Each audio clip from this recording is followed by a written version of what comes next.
Je ne suis pas content parce que je suis magasinier en industrie et je m'inquiète pour ma retraite. Parce que j'ai l'impression que l'on nous remet toujours des trimestres en plus. Mes collègues routiers, j'ai une pensée pour eux parce que depuis la suppression des heures défiscalisées, j'ai l'impression que pour eux c'est une importante perte de pouvoir d'achat. J'ai l'impression qu'on tire la France vers le bas. Parce que j'ai vraiment l'impression de m'être fait avoir, de ne pas avoir, qu'on n'ait pas respecté ce qu'on nous avait dit pendant la campagne.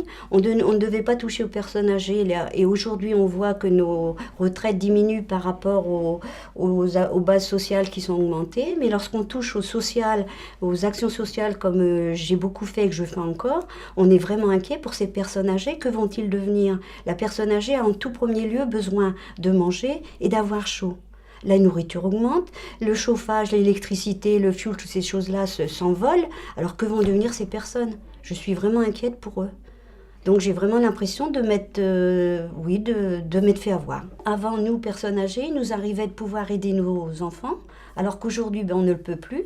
Et non seulement nos enfants, mais que vont devenir nos petits-enfants? On entend parler, priorité numéro 1, c'est l'emploi, mais on entend parler de tout sauf de l'emploi, en particulier de l'emploi des jeunes et de toutes les promesses qui avaient été faites. Donc je ne suis pas content, 1000 chômeurs par jour en moyenne depuis le changement de pouvoir, c'est inacceptable.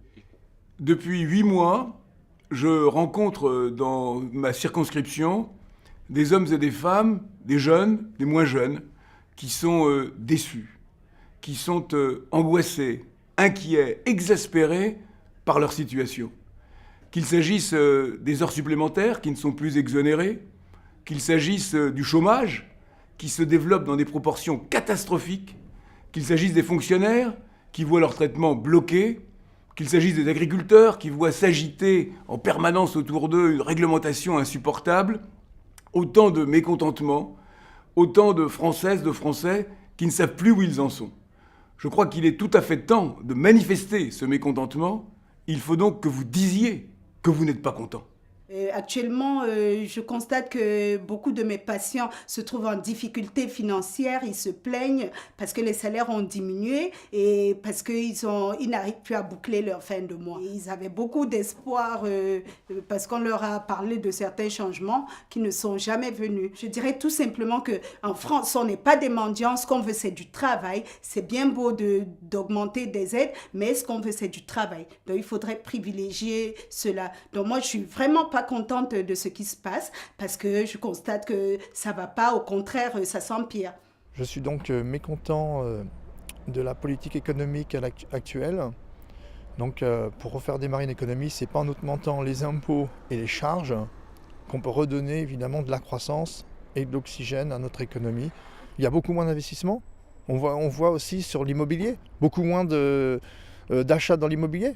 Parce que tout le monde a peur ou de perdre son travail ou ne sait pas justement son avenir, comment elle sera faite. Et je pense qu'économiquement, c'est vraiment le bas qui blesse dans notre politique économique, qui est une catastrophe à l'heure actuelle. Depuis que l'exonération des heures supplémentaires a été supprimée, j'ai du mal à vivre. Avec ma copine, les fins du mois, on est très dur, on est dans le rouge, donc on ne sait pas comment on va y arriver.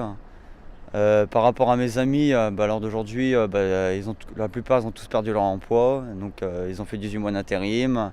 Le boulot est très dur, ils ne courent pas les rues. Donc moi j'ai retrouvé du boulot, j'ai eu une grande chance. Et l'avenir je le vois très mal. Je prévois d'acheter une maison et pour investir ça va être très dur.